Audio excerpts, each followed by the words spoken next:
Le Point. Mon métier n'existe pas, un podcast proposé par Le Point. Découvrez dans chaque épisode la réalité de ces nouveaux métiers, aux intitulés parfois bien difficiles à déchiffrer. Dans une autre vie, Paul a été Digital Content Manager. Johanna, dans la vingtaine, fait partie des pionnières du happiness management. Retrouvez tous les épisodes de Mon métier n'existe pas et l'ensemble des podcasts du Point sur Apple Podcasts, Google Podcasts ou sur votre application de podcast préférée.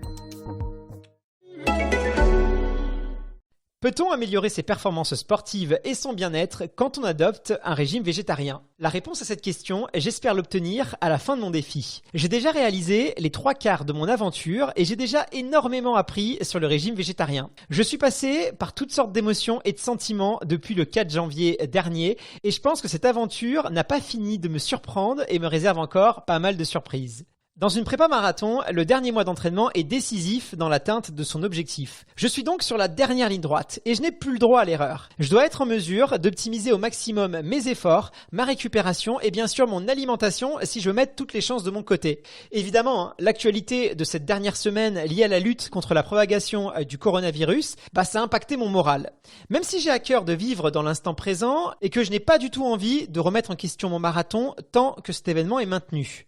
Fred, mon entraîneur, m'a proposé de faire un point avec lui afin de me rassurer sur les dernières étapes qui m'attendent. Je lui ai donc proposé de passer à la maison boire un café pour discuter de tout ça et évidemment, vous êtes aussi conviés.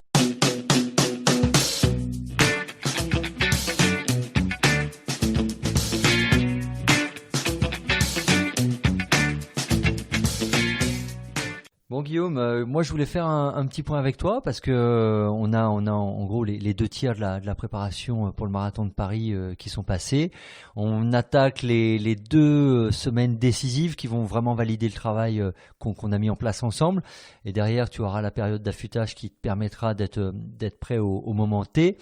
Et voilà, c'est un moment clé un peu pour faire un point. Donc, je voulais voir avec toi comment tu te sentais par rapport à l'entraînement, la charge de travail qui a augmenté, et aussi parallèlement par rapport à tes choix alimentaires que tu as fait dans le cadre de cette préparation où tu as décidé d'être végétarien. Donc, savoir un peu comment ça se passait, s'il y avait pas de la fatigue, si tous les voyants étaient ouverts. Donc voilà, un petit point. Tu te sens comment alors ?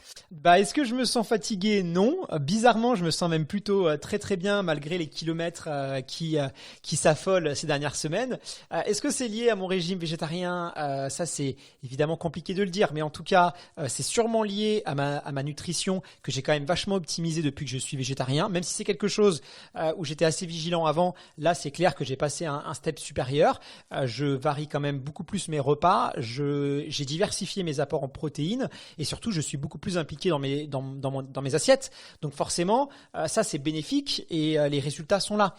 J'ai l'impression en tout cas de vraiment mieux récupérer, que ce soit sur les courbatures, sur le côté jambes lourdes, sur la qualité aussi du sommeil qui est extrêmement importante pour récupérer. Je suis moins lourd le soir. C'est vrai que même que des fois j'avais même un peu faim avant de me coucher, donc je grignotais. J'ai ajusté l'heure de mes repas, mais je suis beaucoup moins lourd, donc je dors mieux, donc je récupère mieux. Ça c'est encore un élément qui est positif. Après, il y a évidemment des choses qui sont un peu moins cool, notamment c'est que le végétarisme, ça a engendré beaucoup de fatigue décisionnelle. Je devais beaucoup plus anticiper mes repas, je devais préparer des repas à l'avance, je passais plus de temps pour faire les courses. J'ai dû aussi beaucoup me documenter sur le livre de cuisine pour varier mes repas. Et tout ça m'a demandé du temps. Et c'est vrai que des fois, j'ai vraiment couru après le temps sur cette prépa marathon. Alors, si j'avais anticipé un peu mieux cette transition alimentaire, c'est vrai que je me serais rendu la tâche plus facile. Après, il y a un autre point aussi que j'ai subi, c'est, je vais pas dire le regard des autres, mais c'est vrai qu'une piste d'athlétisme, c'est pas Instagram, c'est pas Internet, et que quand tu vas à la rencontre d'autres athlètes et d'entraîneurs lors des entraînements, tu t'aperçois que le végétarisme, c'est pas si populaire que ça en France, et que encore dans le monde de la course à pied, la protéine issue de la chair animale, elle est hyper importante, et que pour beaucoup d'athlètes et beaucoup d'entraîneurs, un coureur, ça doit manger de la viande. Et c'est quelque chose de nouveau, en tout cas, le végétarisme pour beaucoup. Ce que tu me dis m'étonne pas, parce qu'on est encore sur des croyances qui, au-delà de la course à pied, dans le monde du sport, où finalement la force, le muscle vient de la viande. Vraiment, on est sur ce type de pensée. Sans être végétarien, tu pourrais simplement dire que tu manges que de la viande blanche et que du poisson. Je pense que tu aurais limite les mêmes remarques parce que vraiment, en plus, quand on dit viande, dans l'esprit des gens, le muscle, c'est la viande rouge.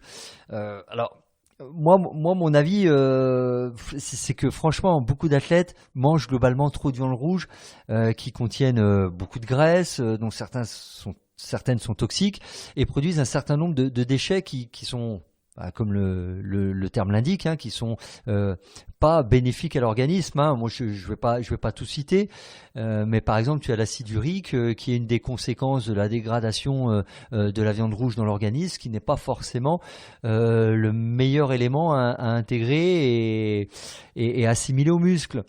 Par ailleurs, tu vois, quelquefois, l'autre truc, c'est que le gros mangeur de viande ne va pas manger assez de légumes, ou alors il va en avoir juste pour la décoration, comme lorsque tu manges au restaurant, t'as la petite feuille de salade ou 2-3 haricots qui traînent au bord de l'assiette, et dont, en plus, tu as dans l'idée que c'est juste pour faire beau, il faut pas forcément le manger. Donc vraiment, je pense que ça t'a apporté un plus, un bien-être réel, et que ça t'a permis de diversifier l'ensemble de ton alimentation et de te rendre compte que tu avais plusieurs sources de protéines très différentes, et que l'alimentation idéale, si on peut dire qu'il y a un idéal en alimentation, c'est celle qui sera la plus variée possible. Donc voilà, là, donc tu as fait le choix de pas avoir de protéines animales, mais tu as pu découvrir que dans tout le reste du possible de ce qui était consommable, tu avais largement de quoi couvrir tes besoins. Parce que c'est moi qui prépare tes plans, donc tu fais quand même des semaines entre 130 et 150 km, et tu es dans un état où tu peux poursuivre largement la préparation. Il me semble que je ne vais pas dire que tu n'as jamais été aussi en forme, mais en tout cas tu es très bien. C'est bien la preuve que tout ça t'est bénéfique. Et en plus, au-delà de mon avis personnel qui pourrait être un avis d'un entraîneur satisfait des séances qu'il donne, il y a tes analyses qui, elles, entre guillemets, ne mentent pas sur ce qui se passe à l'intérieur de toi, et t'es pas du tout carencé, parce que ça aussi, c'est l'autre gros fantasme qui accompagne le fait, les craintes d'être végétarien, c'est on va être carencé en ci, on va être carencé en ça, enfin voilà, en gros, on ne va plus être capable de rien faire, alors que souvent, justement, comme je le disais, les carnivores, et notamment les gros carnivores, axent tellement leur consommation, leur alimentation autour de la viande, que finalement ils sont excessivement carencés de tout ce que peuvent apporter les légumes et tout ce qui est fruits secs et autres, que du coup toi tu consommes. Donc je pense que tu as des bilans sanguins qui sont bien meilleurs à nombre d'athlètes excessivement carnivores. Donc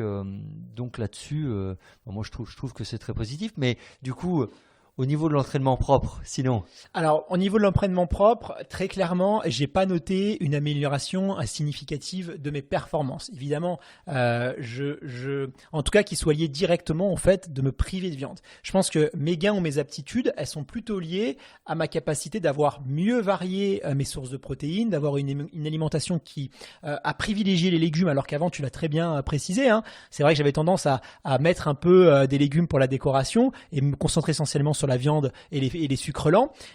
Au final, là, j'ai un peu tout chamboulé. Donc, les gains, ils sont là. Après, par exemple, mon partenaire d'entraînement, qui a un niveau extrêmement similaire et proche du mien, lui est resté sur une alimentation classique. Globalement, on a le même niveau, on a performé plutôt pareil. Après, sur la récupération, je sens quand même que voilà, c'est mieux parce que j'ai amélioré ma nutrition. Ça, c'est évident. Voilà, c'est parce que ce que tu me dis, moi me confirme dans l'approche que j'ai, parce que pareil, je pense qu'il faut pas tomber dans l'excès inverse, à se dire que finalement le fait d'adopter un régime végétarien va te rendre meilleur. Tu le ressens différemment dans ton corps, ça c'est une chose.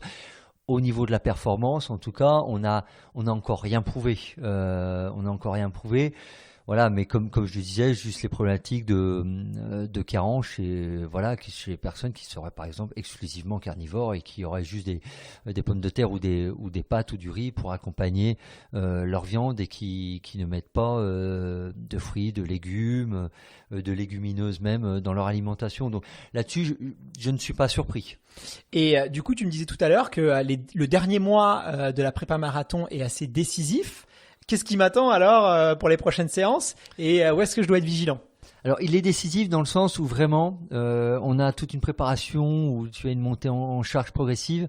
Et là, tu vas être sur les 2 semaines les plus chargées, tant en termes quantitatifs, c'est-à-dire que sur le kilométrage hebdomadaire, là, on va être sur les semaines les plus élevées, que sur le qualitatif, c'est-à-dire que à l'intérieur de ce kilométrage élevé, tu vas avoir un kilométrage en intensité qui va être beaucoup plus élevé aussi. Donc, on est vraiment sur les semaines qui vont normalement valider, et c'est le but de l'entraînement, valider tout le travail qui a été fait pendant 2 mois.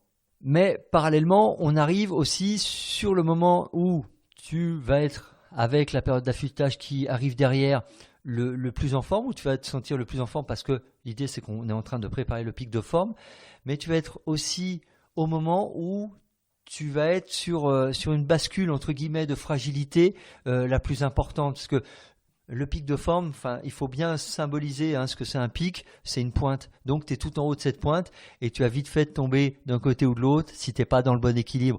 Et c'est à ce moment-là qu'il faut être assez vigilant sur les petites alertes, qu'elles soient musculaires, qu'elles soient physiques ou même au niveau de la santé générale.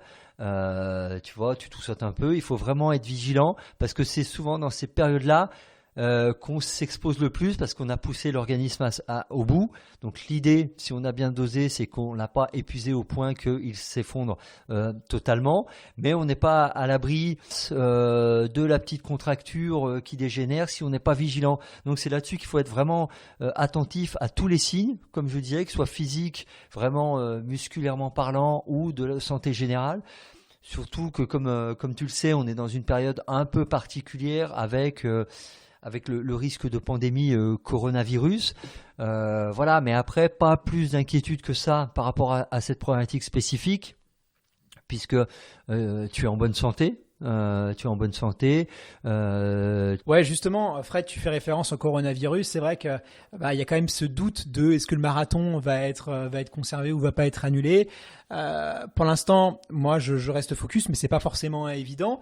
J'ai peur que ma motivation en prenne un coup, quoi. Très sérieusement. Je vais dire, je vais pas te laisser énormément le choix pour l'instant. Le marathon, il est maintenu. Donc, on a un plan de marche, on reste dessus. C'est le reste, s'il est annulé, si là, ça c'est mon job. Je prépare les choses parce que moi j'ai cette réflexion-là, évidemment, pour toi. Et je me dis, je sais qu'il y a ça en suspens, mais ça c'est mon job, c'est ma partie du job. Toi, ta partie du job, c'est de continuer à faire les séances que je te donne. Et si par hasard la situation fait qu'on doit réorienter les choses, on le fera. Mais pour l'instant, tu n'as pas encombré ton esprit pour ça. L'entraîneur, il est là notamment pour se charger de toutes ces questions-là. Quelle séance tu dois faire, comment on doit réorganiser, s'il y a réorganisation. Toi, tu n'as qu'une chose à faire comme tout athlète, c'est courir et rester focus sur cet élément-là. Merci déjà Fred, c'est vrai que ça fait plaisir de savoir que j'ai pas à me préoccuper de quel va être le plan B au cas où il y a une annulation, mais ça génère du stress forcément ce virus et forcément ça m'impacte un petit peu. L'inquiétude par rapport au virus, oui, on est un peu dans un pic que presque je qualifierais de panique entre guillemets ou d'inquiétude. Très concrètement, de ce qu'on sait actuellement, en tout cas des informations qui sont diffusées, tu ne fais pas partie de la population à risque. Ce sont les personnes actuellement, les décès auxquels on a assisté sont des personnes qui étaient immunodéprimées, c'est-à-dire qui avaient leur défense immunitaire qui était diminuée ou qui avaient des problèmes des voies respiratoires, notamment quand on est un gros fumeur, puisqu'on a eu un cas en France de décès qui est lié à quelqu'un qui fumait énormément, tu endommages tes voies respiratoires. Et la voie de contamination étant notamment les voies respiratoires, si elles sont en moins bon état, tu as beaucoup plus de risques. A priori, les coureurs, ils ont plutôt l'habitude d'hyperventiler et des bons poumons. C'est exactement ça. Donc, logiquement, le coureur en bonne santé, qui fait quand même attention à son hygiène de vie et qui est assez vigilant sur ces questions-là, ne fait pas partie des populations à risque et qui doivent s'inquiéter outre mesure. On prend, comme tout le monde, les précautions d'usage qui sont recommandées, mais ça sert à rien de générer une angoisse particulière si tu appliques ces préconisations comme tu le fais pour la grippe classique. Et du coup, voilà, il faut bien prendre en compte que si voilà tu commences à avoir un peu de fièvre ou tu toussotes et tout, on est quand même dans des circonstances qui vont nous appeler à la prudence et là on réadaptera évidemment le programme d'entraînement et on sera vigilant sur l'évolution de ces signes-là, parce que bon voilà, il faut quand même appliquer le principe de précaution et de se dire qu'on est dans une situation particulière. Et voilà, tu es dans cette situation où le moindre petit signe doit être pris en compte. Voilà, parce que en temps normal, on peut courir avec un petit rhume parce qu'on se dit c'est juste le petit rhume, juste le petit coup de froid. Vu que là, il y a quand même une incertitude sur ce que ça pourrait être, on ne courra pas ce risque-là évidemment. Là-dessus, tu dois rester zen par rapport à cette inquiétude. Merci beaucoup Fred de me rassurer. J'imagine que dans ce dernier mois, la nutrition elle est encore plus hyper importante et que je dois vraiment là cette fois-ci, on va éviter quand même le petit écart qui pourrait être difficile. Bah oui, parce que comme je te le disais, l'écart qui pourrait entre guillemets être fatal aurait peut-être plus de conséquences maintenant qu'en milieu de prépa ou qu'en début de préparation, simplement parce que si en plus tu as pris une hygiène de vie qui est différente, donc ton organisme maintenant s'y est accoutumé, donc si tu le perturbes à nouveau, il va lui falloir un nouveau temps d'adaptation, donc reste dans la logique dans laquelle tu es et surtout n'apporte pas des éléments de surprise ou de contrariété à ton organisme qui est, comme je te le disais, dans une fenêtre de sensibilité aiguë. Il est là, tous les sens sont en alerte, mais c'est aussi le moment où tout peut basculer. Hein. T'es presque sur le pic, donc voilà, sois vigilant et toi-même n'apporte pas des choses qui peuvent le déstabiliser. C'est simplement ça la question. Ok Fred, écoute, merci beaucoup pour tous ces derniers conseils. Écoute, c'est moi qui te remercie et puis je suis ravi de voir la bonne évolution et le bon suivi de cette prépa marathon parallèlement à ton défi végétarien. Donc maintenant j'attends de voir le résultat final, mais je pense que je suis moins impatient que toi, même si je le suis énormément. Ça m'a fait énormément de bien de discuter avec Fred. Je me rends compte de toutes les étapes par lesquelles je suis passé depuis le début de cette aventure et c'est vraiment loin d'être fini. Plus que jamais, je reste focus sur ma prépa et mon défi 93 jours. Et si les choses viennent à évoluer, je saurai m'adapter en acceptant chaque situation. Parce que je me rends vraiment compte de la chance que j'ai d'être aussi bien entouré par des personnes si compétentes et passionnées. J'ai vraiment toutes les cartes en main pour réussir et je dois tout faire pour être à la hauteur de leur investissement. Je me pose encore quelques questions sur le végétarisme. Est-ce que l'homme est-il vraiment fait pour manger de la viande ? Puis-je encore améliorer mon alimentation pour performer ? Et le végétarisme est-il vraiment l'alimentation idéale pour un sportif ? Je compte bien partir maintenant à la rencontre d'experts pour m'aider à obtenir toutes ces réponses d'ici la fin de ces 93 jours. Alors si vous ne voulez rien louper de la suite de l'aventure, abonnez-vous au podcast et parlez-en autour de vous car c'est le meilleur moyen de me soutenir. À bientôt!